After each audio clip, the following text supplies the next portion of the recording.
Alright, so today we are going to paint our coil pots. Before we start painting our coil pots, I want to talk to you a little bit about clay.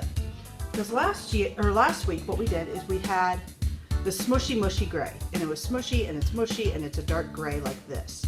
And we rolled it into coils and we could form the coils and it was very smushy and mushy.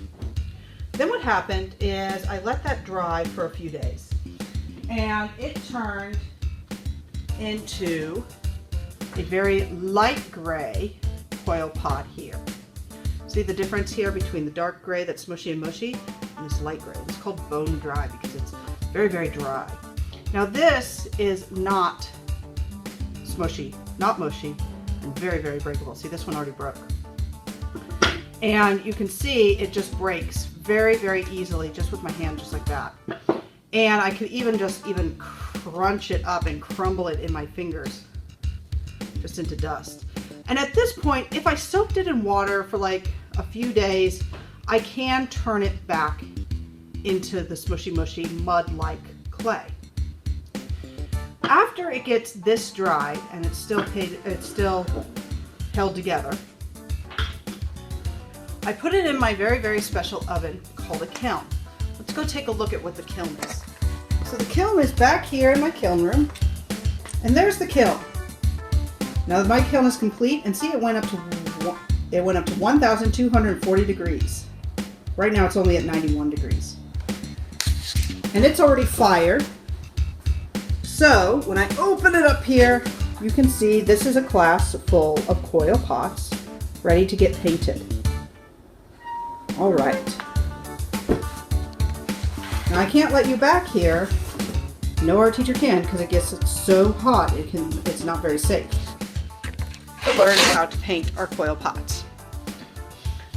Now that our coil pot has been fired, it is what's called ceramics. So it is now hard. I can't break it with my hand. Don't try. It is hard like a coffee cup. It's the same thing that my coffee cup is made out of. Now, one is shiny, one's not. That's because we haven't put any shiny paint on this yet. Okay? And we're not going to use a shiny paint called glaze. We're going to use something else that's going to make our pots look shiny. So I can drink out of this, you cannot drink out of this. No, no, no.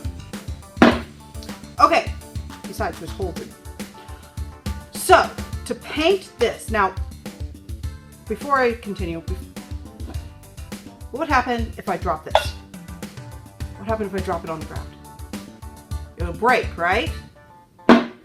So, same thing. If you drop this on the floor, it will break, and I cannot fix it. I might be able to glue a few big pieces together, but if it shatters, it's just done. Okay, let's paint.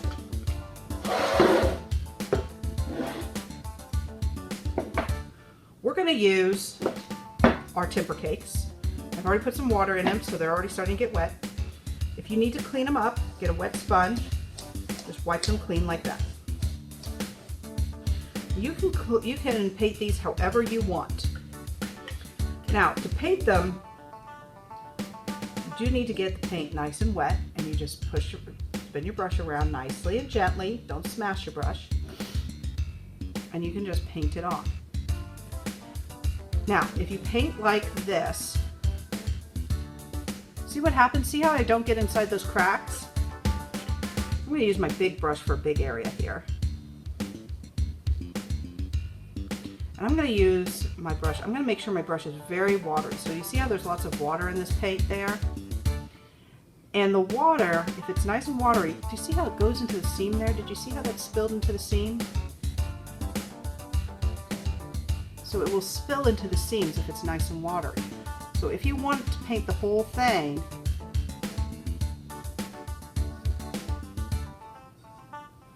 and you want to make sure that it gets in the cracks, make sure it's watery and has a lot of paint on it.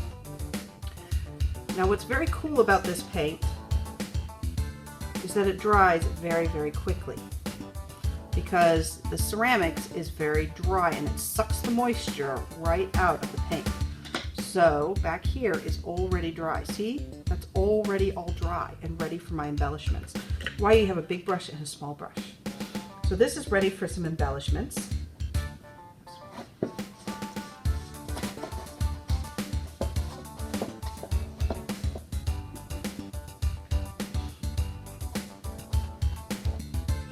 And you can just pop on some embellishments. So there I'm putting some red dots on my orange paint. Like I said, you can decorate this any way you want. Lots of different ways that you can decorate this. I just wanted to show you how you can paint on your paint so that it fills in all that seams.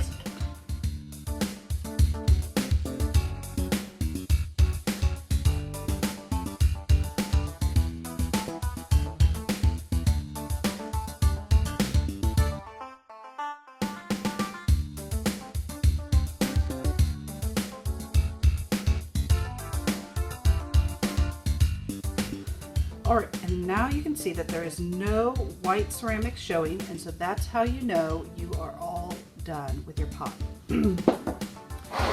Later, after you guys are gone, I will then put the shiny stuff on it, which is, I just spray on some varnish, and then that will make it all shiny and protect your paint.